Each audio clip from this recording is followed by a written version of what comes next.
We've got some pretty serious people in today. Elliott Henshaw on the drums, the one and only. Laurence Cottle on the bass. Hi, Laurence. Great. It's been really good. Obviously, the man who's organised it all, Andy Scott.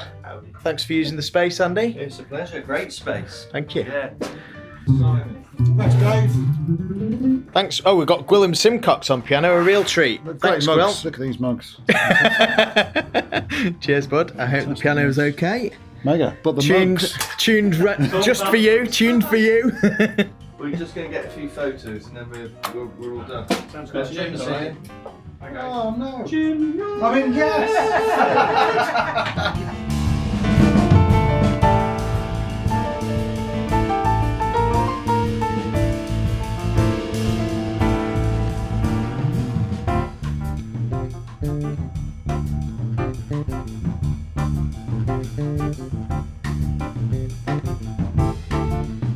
Got an amazing band coming in today, some of the best jazz musicians in the UK. I've already started getting some stuff together when I first got in, so I've set these mics up just ready. So the drum mics are all on stands with cables next to them.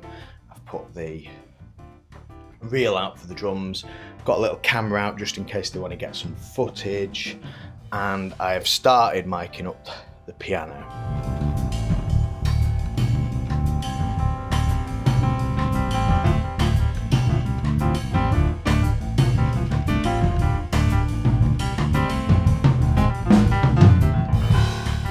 The way I like to mic up the piano for sort of jazz stuff, which is what this is today, is to do two sets of main stereo mics. So let me just show you.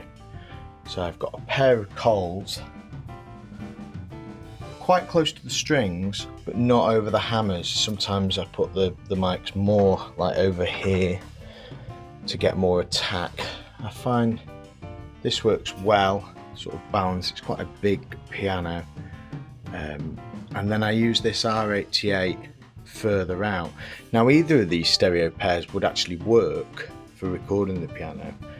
That one's just a little bit skew with actually.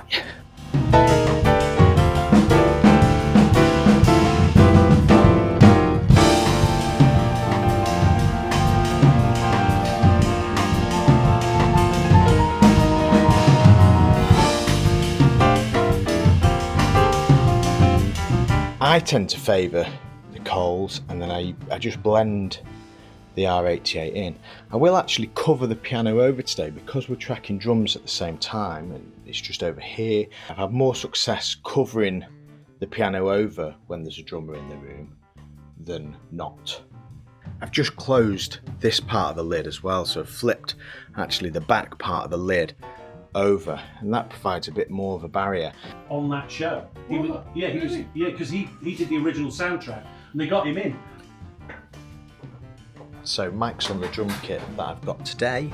Got an M82 on the inside kick, a 70s 414 outside kick, 414s on both the toms, just for versatility, and then I've gone with a condenser on the top, which is an Octava 012. A Sennheiser 441 underneath, another 012 on the hi-hat, and then I've got a pair of Neumann KM184s on the overheads. And all of these are going into the first 8 on the SSL in VHD mode, apart from kick in, which is going into a 1073. It's a good stay, like manuscript paper t-shirt. Is that supposed to be manuscript paper t-shirt? It is, isn't it? No, it's only 4. The guys have actually popped for lunch now. I just finished my lunch. I thought I'd just run down what's going on with the desk for anybody who's interested. So,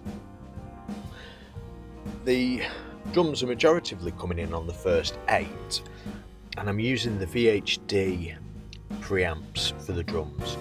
I'm not driving them particularly hard, just because they're being sort of a jazzier thing. I don't want any distortion on the drums, as I might on a poppier thing. The only thing that I'm using any EQ on is the snare drum, a little bit of 6.5K, and a little bit of 200, just to give it a bit more punch, a bit more sort of drive.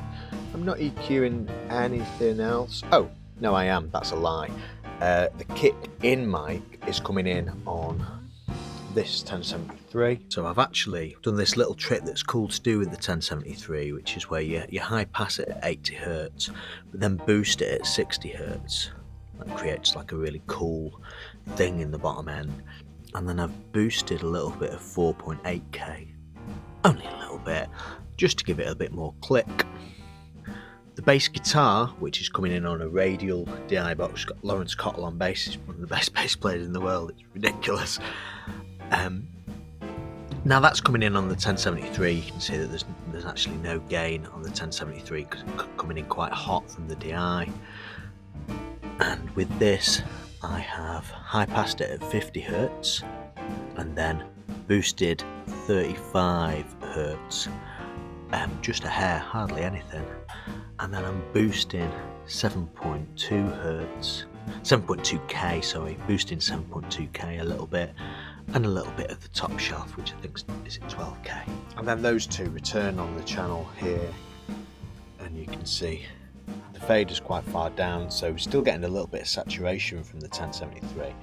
I've also switched in the Audioscape LA2A. The Royer 121 is also coming off this 1073, which is again another AML one. These are kits that you can buy. These ones are made by AML themselves. These are kits, but he does sell them assembled as well if you don't fancy doing it yourself. So the 121 is coming then to the desk, and I have EQ'd that quite a bit actually. I've used this Cappy EQ.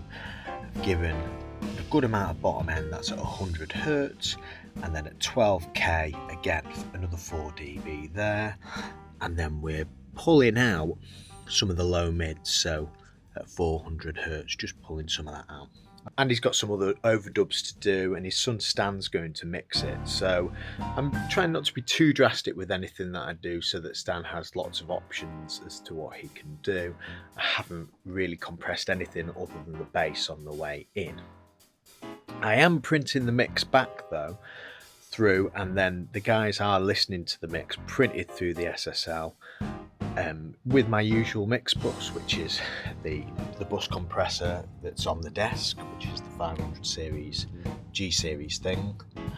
I've got the tape emulator, but I'm not using the silk mode today, just sounded better without it.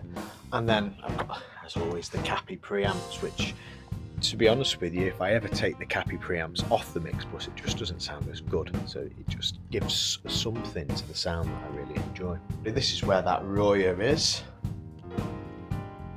So the Royer's facing the kit, and I really like doing this. So I actually kind of look down the barrel of the mic and try and just get it so that you can see more or less everything, apart from the hi-hat, because no one wants the bloody hi-hat. Hi-hat ends up everywhere.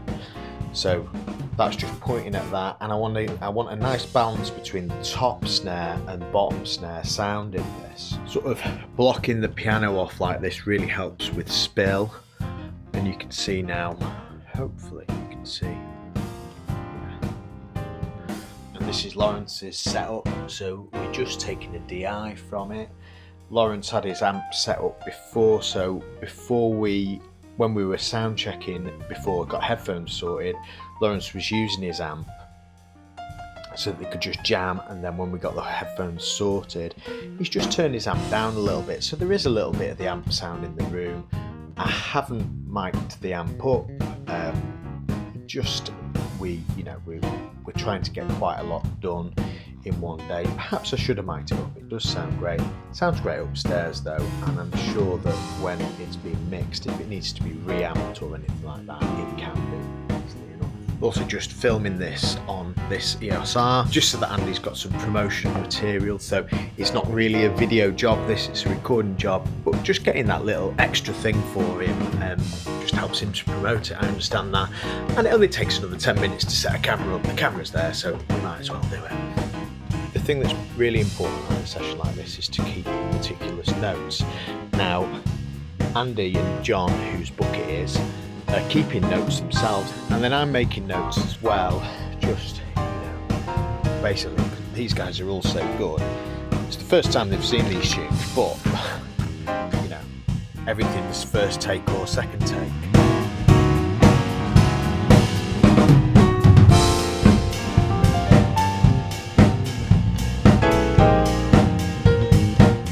kept those notes as well, just to help out, I suppose. If anybody misses anything, then hopefully not all of us have missed it. And so there's 3 people taking notes on the session, and that means that we can be really meticulous and make sure that everything's cool.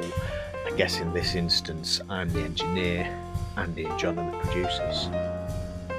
We've also got a couple of the sponsors of this project in with us today. Sarah and Simon are in the room as well, so it's been really nice to meet them. It's really cool that they're supporting this project. It's a great thing with great people involved.